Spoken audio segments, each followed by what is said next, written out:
Welcome to the Table Podcast, where we discuss issues of God and culture, brought to you by Dallas Theological Seminary.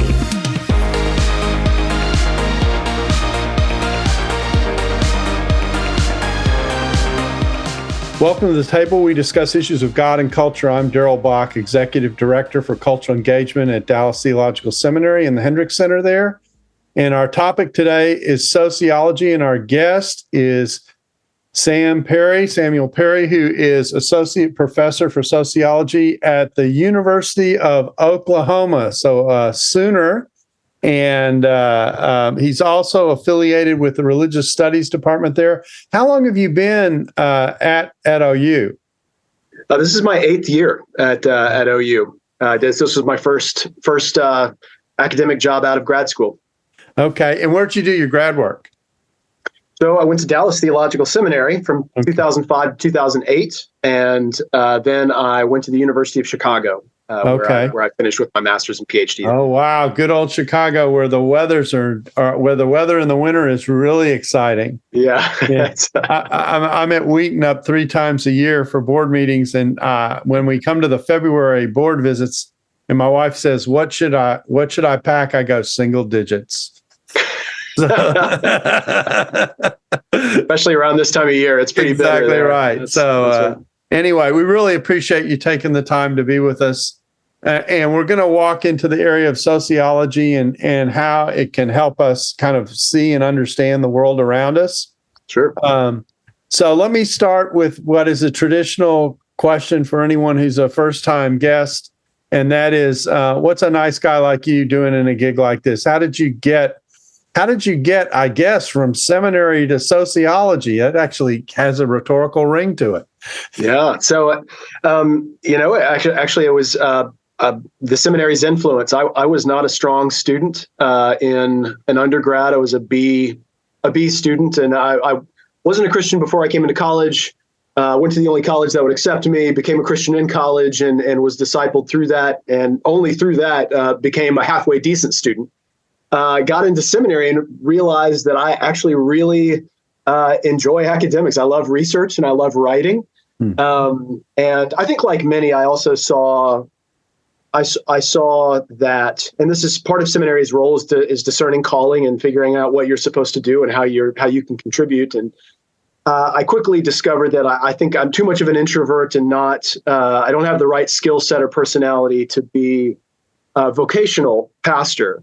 But I felt like being a professor is something that suited me really well. And by that, all of that, I mean, I think the teaching, the research, and the writing and the academic life. But I actually got some really good advice from some seminary professors. They took me out to lunch and they said, I don't know if I should say it. So they said, I was academic New Testament at the time, and I was tracking towards some, PhD in Edinburgh or something like that, as is often the case. And they said, whatever you do, don't do a PhD in something like, New Testament studies or whatever, because they were cautiously saying, like, hey, the jobs are really slim. It's really hard to get a job. True enough. And they said you should consider other fields and disciplines that you might find interesting that you could go and pursue. And I thought about my the fields that I loved in undergrad, and one of those happened to be sociology. And I was fortunate to get into a really strong PhD program at the University of Chicago, where I could study the things that I wanted to. And Chicago has a reputation of just kind of letting you do your own thing. The mentorship is not particularly like intrusive and involved in that way. They just kind of give you a stipend and say, come back when you've done some sociology. So I was able to study what I wanted to and work on my own. The University of Oklahoma, I was fortunate to land a solid job out of graduate school, and I've been here ever since. And that's really great for us because we have family in Texas, and we're native Texans, and so we're close to, I think, kind of culture and restaurants that we are familiar with, and family and those things.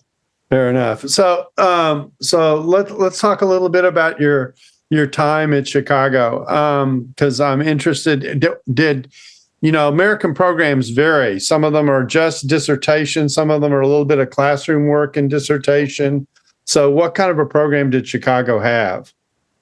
So Chicago was really well suited to somebody like me who knew what they wanted to do and wanted to get out quickly. They do have classroom requirements. It's not like a UK PhD. It is there, but there was maybe like a year or so of like class requirements. After that, it was basically you take some comprehensive examinations, which you can do in a number of formats, and then you just focus on the dissertation. So I was able to be pretty direct and focused and finish quickly, which was good. And the University of Chicago, I think, was a really academically and intellectually, it was a really intoxicating kind of environment. It's very prestigious, but it's also Chicago area is terrific. People are just very driven by big questions, and that's kind of what their currency, right? Like they have a reputation of they are people who are not impressed easily with a lot of flash and show. They really want to dig in and argue, and so I think that was a lot of fun to be a part of. Interesting. So, what did you work on there? No, I actually, all research, this is all social scientists, and end up writing about things that are relevant to them personally. And this one was no different. I got to the University of Chicago and I was fascinated by what was called at the time the evangelical orphan care movement. And this is Christians involved in adoption and orphan care and foster care. And I was curious the workings of this movement, how it got off the ground, and what had the results been like, and how was it, whether it was succeeding, whether it was not succeeding, what are the reasons for those things. And so my dissertation was on the evangelical orphan care movement, and which ended up being my first book, Growing God's Family. And so it's about the challenges that evangelical movements face when they try to get involved in kind of social activism, and ways that goes well and ways that they end up kind of undercutting their own efforts, unfortunately. So was that local orphan care, or did it involve, traveling overseas to care for kids? What kind of, or all of that? What kind of organizations were you looking at? Yeah, so I looked at the primary organizations leading this movement. So Christian Alliance for Orphans and their leadership. And this involved a lot of quantitative analysis, but it involved interviews with several hundred leaders and families, everybody from Russell Moore and people who are writing books about adoption and foster care to people who are leading whole organizations and ministries about this, to try to pick their brains about like how people had been mobilized, what was working, what was not, what are the challenges, looking at and comparing their accounts to the actual numbers of, how many kids are being adopted from foster care in states, and are those numbers changing over time, and what is the evidence that Christians have played a role in those kinds of changes. And so it was really taking the movement and scrutinizing what had been going on to try to develop a broader theory. That's really the goal, is I was trying to develop a broader theory about how religious faith motivates or does not motivate collective action in a way that can contribute to addressing social problems. Interesting. And it was basically local adoption agencies that you were looking at that they were working with, or was it global? Oh, so it's global, local, global foster care agencies, international adoption agencies. I mean, I was asking any and everybody who had any experience or exposure to that. Yeah. And just curious, what years would this have been? So I was doing my research. So the movement runs from early 2000s all the way to today. I was doing my research from about 2012 to 2017 when I wrote the book, and I still track those numbers, but that's when I was doing my research. Yeah, and this is actually an area of interest for me because I happened to be in Romania the year Ceausescu was replaced, and Romanian adoption agencies were functioning, and took relief from Germany into Romania, 5 different orphanages in Romania while I was there once on sabbatical. Got to see those agencies up close, got to see how relationally isolated these kids were that were in these adoption agencies. I mean, you go to hold a kid and they would not let you go because you were holding them. I mean, brought tears to your eyes. I mean, it was really a tragic situation. And so, the issue of caring for kids who need care and, need a family is very, very close to my heart. So it's a terrific topic, it sounds like, and was a Great way to start. But let's talk about the mechanics of sociology a little bit and what sociology tries to do. So let me do it in that order first. If you were explaining to someone who only knows sociology as an ology, and that's about all they know, how would you explain sociology? And then I'm going to follow up with some questions about how do you do your work? What makes it a science in the humanities, if you will? Yeah. So, I teach an intro-level social problems course almost every semester, so I have this conversation a lot with my students and try to explain to them, what is sociology? How would we distinguish it from something like psychology or economics or political science? And I stress, first of all, to me, so like as I understand sociology is a social science, and it has its foot in the humanities because there's an evaluation of texts and content, and that kind of thing, especially people who are doing higher level theoretical work and I think the sociology of history or historical sociology. But as I practice sociology and as I engage and I teach it, I center sociology more within the social sciences. And so what that means to me is it is an evidence-based approach to understand how society works.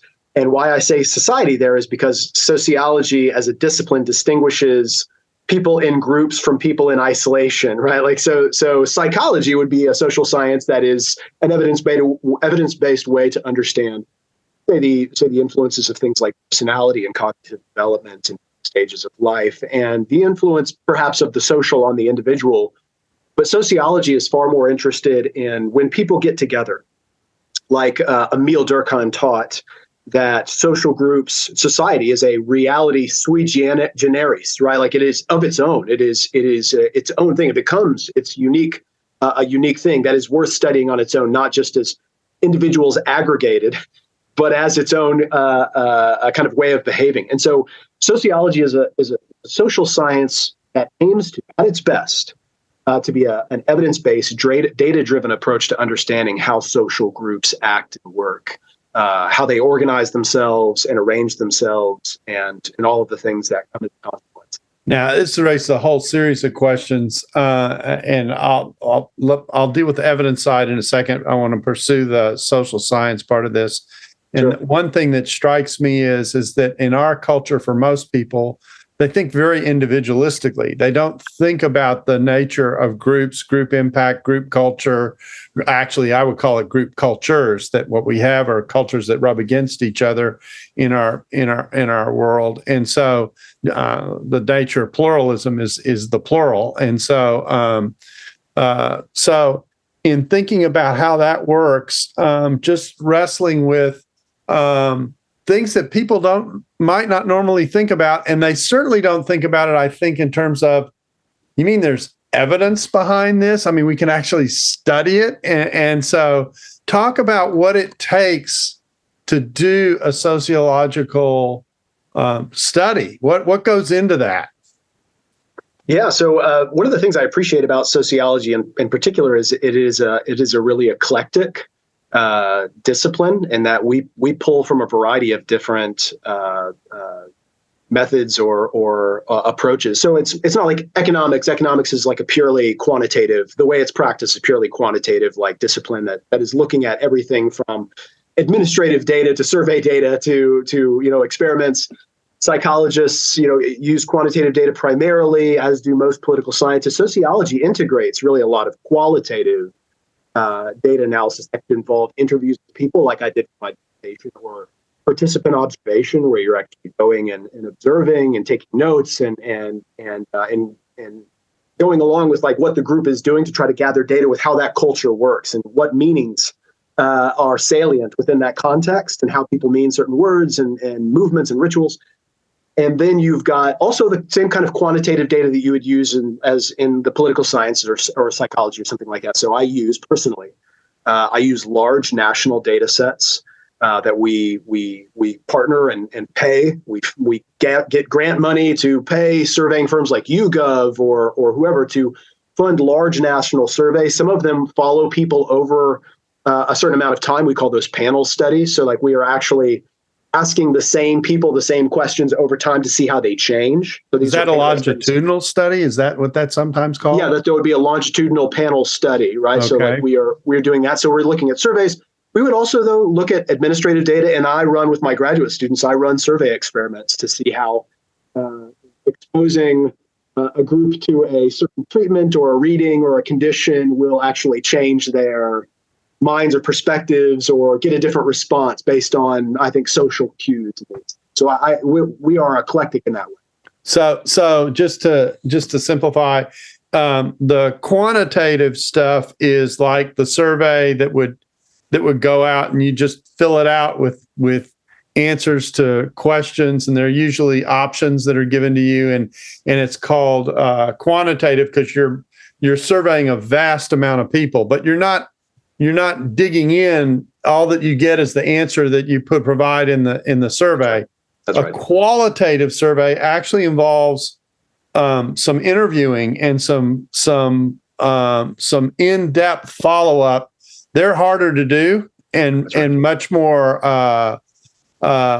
complex in some ways to analyze, because this is just raw numbers on an answer. You're having to fill in what they're telling you, et cetera. And you put those together into a formal study to try and wrestle with whatever it is you're looking at and what those answers are revealing.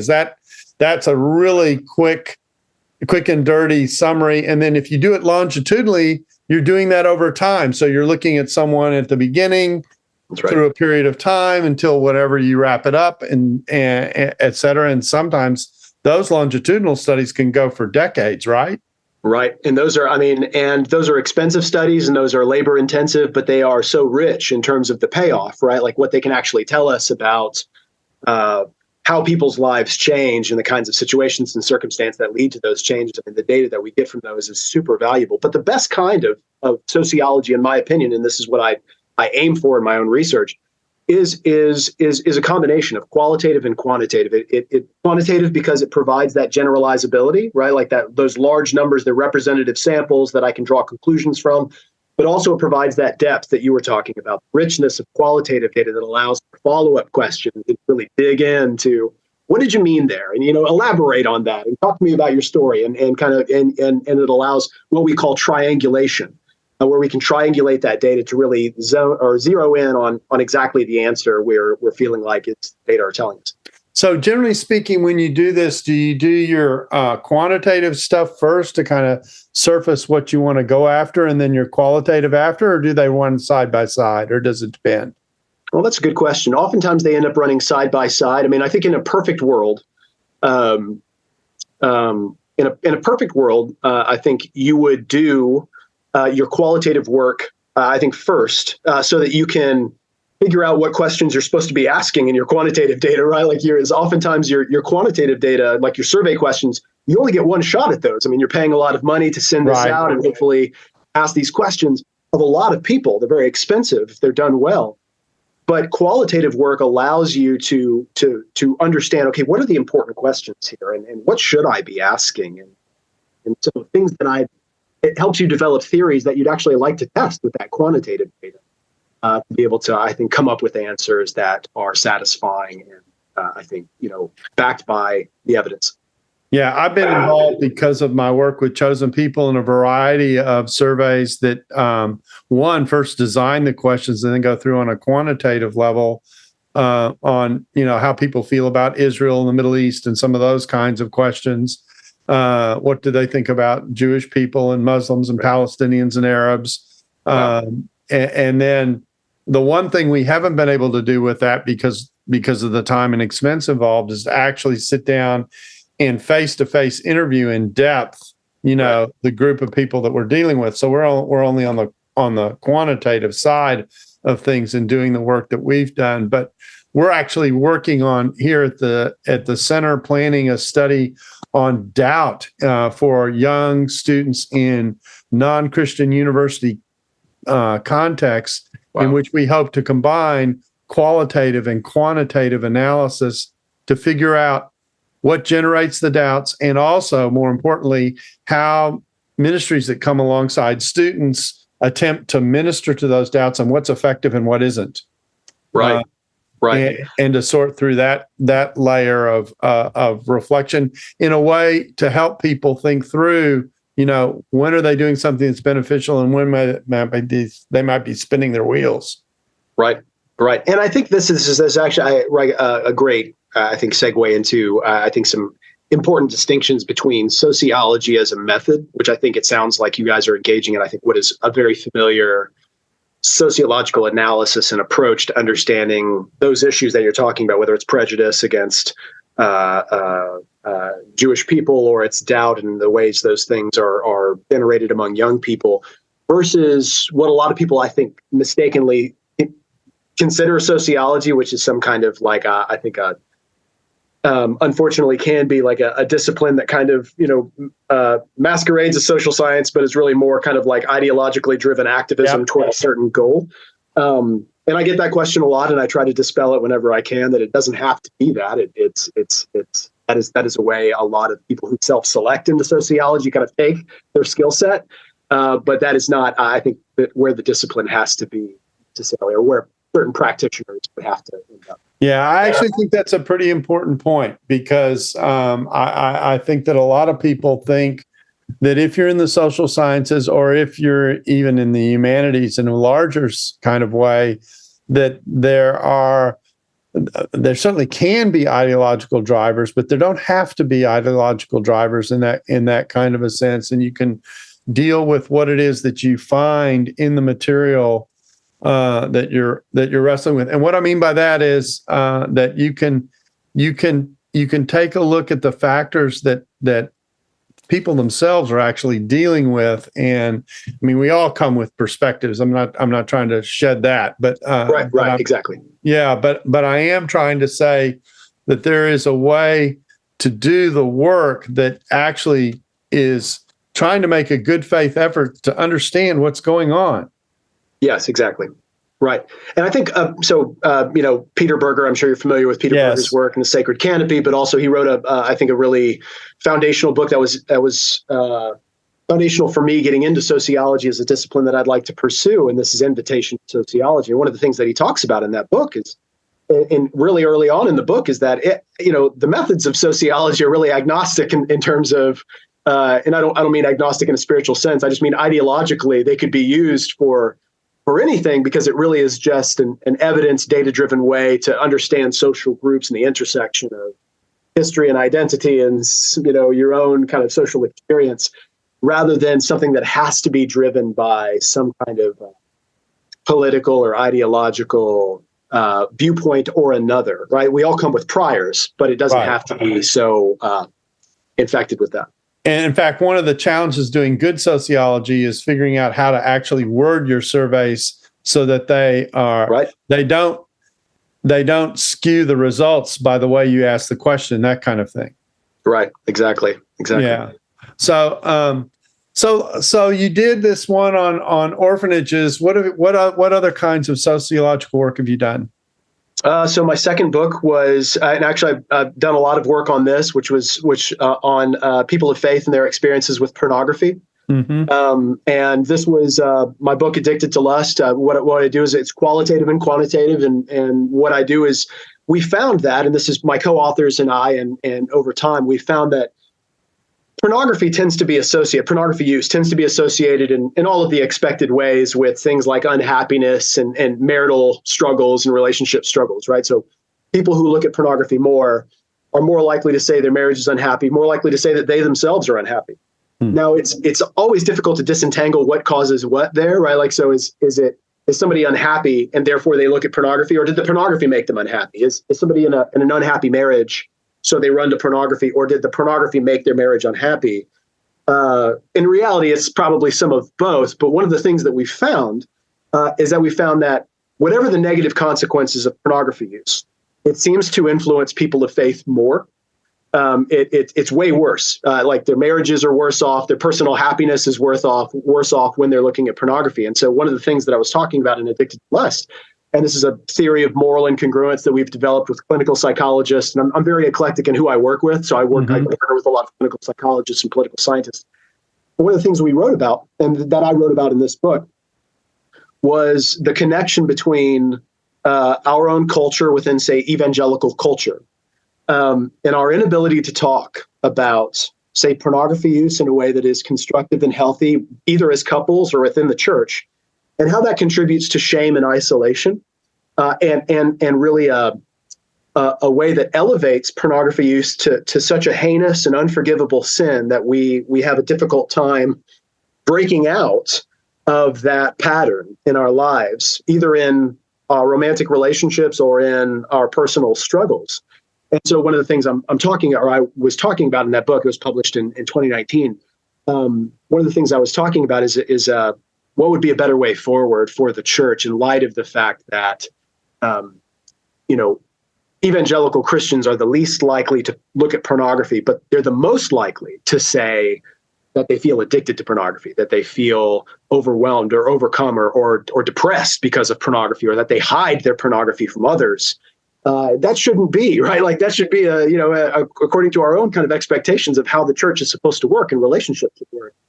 We should be willing to talk open and there for one another in that regard. So that was Addicted to Lust. Subsequently, most of my work has been on religion and politics. So the study of Christian nationalism and what that looks like and how to define it. What is it, and how is there a good way to measure that kind of thing? And what are its consequences for our political attitudes and behaviors? And so that's been the last 5 years of my work is focused on that. Okay, so let's take these one after another.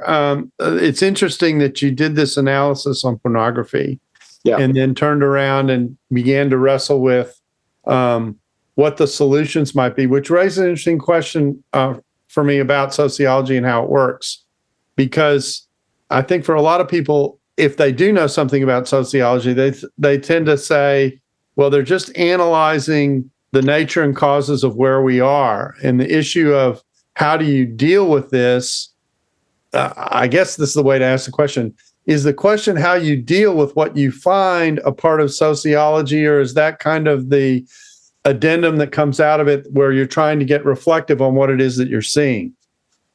Yeah, I think for me, it's a necessary part of what am I supposed to do with this? And it's one of the things that I think makes social science different from physics or geology is that the geologist or the physicist may have some ethical or moral kind of like import to what they do if they're developing weapons or something that's going to harm people or whatever. But as a social scientist, I'm interviewing people who are struggling and crying before me to talk about their own struggles. I feel like it is imperative for me to say, what are some tools, what are some conclusions that we can draw from the data that would actually benefit human flourishing in a way that is conducive to the goals I think they are after, right? And so each conclusion, at the very least, is wrestling with where would people who are interested in this topic, where would they go from here based on the data?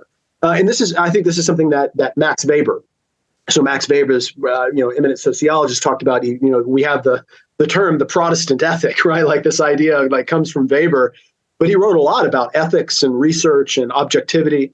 And one of the things that he concluded was that science, and the social sciences in particular, cannot determine what is moral, right? Because that's a question for, I think, our priors, our ethics, our theology, our philosophy. But it can inform our morals in that in what we feel like are the best ways forward to attain those moral goals. So, for example, in the book Addicted to Lust, as a sociologist, as a sociologist, I don't feel like, from a social science perspective, it's necessary for me to say pornography is evil, right? But I can say, as a sociologist, pornography seems to be associated with a lot of harm, and particularly for this group of people who really want to avoid it. So what would be some really practical ways forward based on the evidence of how, say, people get out of pornography use, of habitual pornography use? So you see, in that regard, I'm using the social science and the evidence to say, for people who want to get out of this habit in their life, this pattern, behavior, what are some ways that have been demonstrated beneficial and conducive to that? And what are some ways that are not beneficial to that? You see how I'm like, I'm not making a moral claim, but I'm using the science to kind of inform that moral pursuit.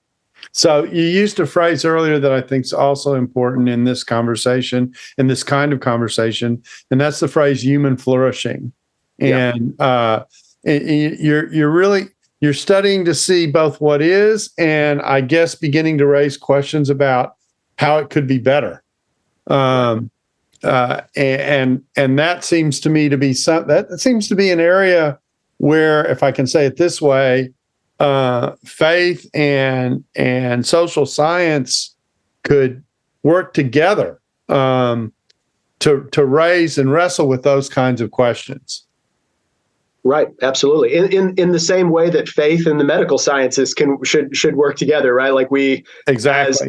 As a medical professional, I should absolutely 100% be committed to whatever the data tell me about what is the best way to cure a virus or cancer or to solve an epidemic or that kind of thing, to accomplish the kinds of things that we feel like are beneficial for all human beings. And in the social sciences, I mean, that really is an approach. And I teach every semester, I teach a large social problems course.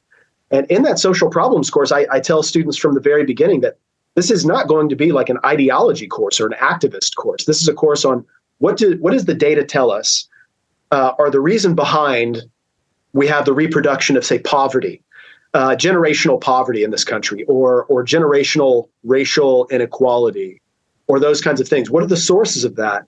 And if we would all conclude that those things are problems that we want to solve, what does the evidence tell us about the best solution forward? Rather than saying, hey, this is, the solution is, I've already decided the solution is this, and let me just tell you that. I really am committed personally. I want to be a social scientist that is guided by where the evidence leads.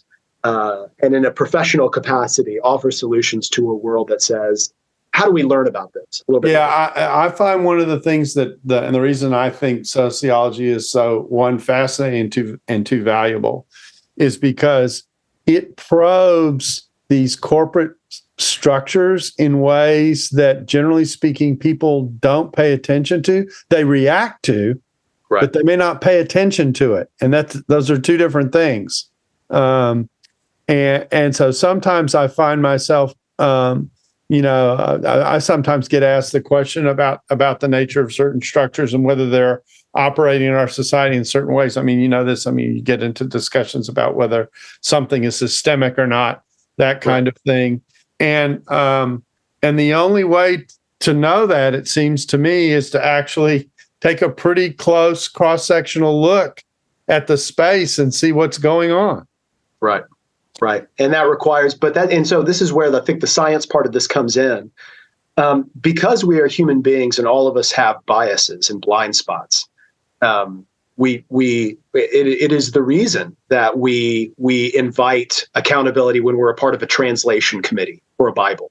Yeah. Right? Like, so if I'm a part of a translation committee, I do that because, I need different perspectives, and I need to be challenged in my own biases, my own leanings, and I need accountability in that way. And science is supposed to be, when it's done right, is supposed to offer that through the process of, say, peer review and criticism and challenge and data and evidence and showing your evidence. And then I'll get to one of the reasons I like the Net Bible so much in a second is because we want to show the process by which we gathered this information, we made choices about what we think is true.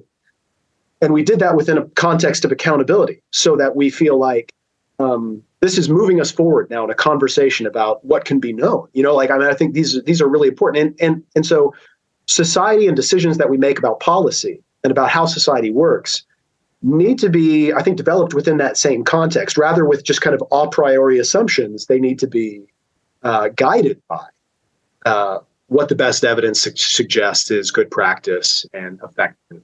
And consequential. And so about the Net Bible. So this is one of the things I tell everybody. People ask me all the time, and I've been writing a lot about Bible translations, and I think that's really important. And I get asked often, what's the best Bible translation? And I'm trying to steer people away from what I feel like are kind of historic kind of like slogans or ad campaign words like literal or things like I guess, yeah, literal or paraphrastic. Yeah, what is it? Paraphrastic. Yeah, right. Yeah, So, and what I'm trying to do is I'm trying to push people towards greater transparency and accountability. Like those are words that I would like to be higher in our lexicon for when we talk about like what Bibles are good Bibles to read.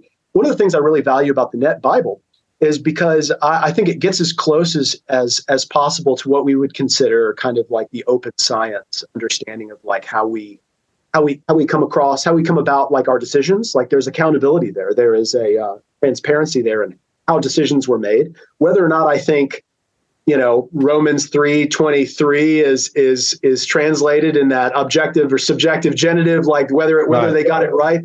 At least they explained it, right? Like at least I know how they went about. You know what the options are and what the contextual choice is. Well, and so that I think is a picture.